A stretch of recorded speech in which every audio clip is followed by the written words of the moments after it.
Video hari ni Bella nak buat spa untuk Haikal. Okay, tiap-tiap malam kalau Bella dengan Haikal, Bella makan buat spa kat dia.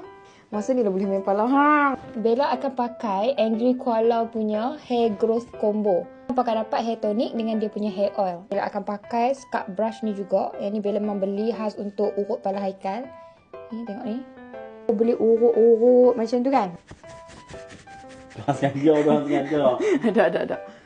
Ni hampa buat sebelum hampa nak mandi bagai tau. Okay, kita buat dulu urut-urut. Tengok tu. Rasa macam mana yang? Lepas tu hampa boleh ambil dia punya minyak ni. Ataupun dia punya oil treatment. Ni besar gila, 100 ml. Boleh tahan lama tau satu ni. Okay, hampa bahagikan rambut. Letakkan oil ni dekat kulit kepala. Bubuh. Macam tu. Lepas tu hampa massage. Ini layan ni. Sedap kan? Okay, belakang.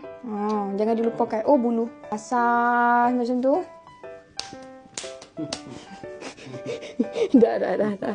Hampa boleh ambil. Hampa boleh letak juga dekat hujung-hujung rambut. Memang takkan ada rambut bercabang ke. Rambut hampa akan bersinar elok weh. Nanti kalau hampa beli, hampa akan dapat stiker tau. So, hampa boleh lah decorate hampa punya botol ni. Wow.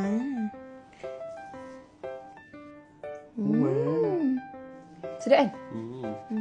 Lepas tu hampa boleh perap selama 30 minit. Hampa tunggu.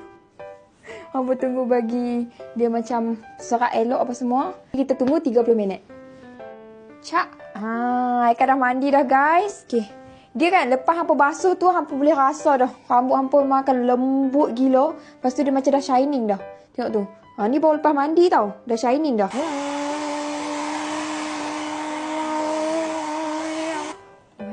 Lembut elok weh. Dah blow dah rambut dia. Bella akan pakai ni pula, hair tonic. Dia water based tau. So dia takkan rasa melekit ke apa-apa. Hampa boleh tinggal macam tu je. So hampa spray. Okay. Spray kat kulit kepala, kat rambut wangi kan. Siapa yang ada masalah rambut gugur, tolonglah try. Wangi weh. Siap dah Bella punya hair spa. Okay, boleh tidur lah. Bye abang. Tidak.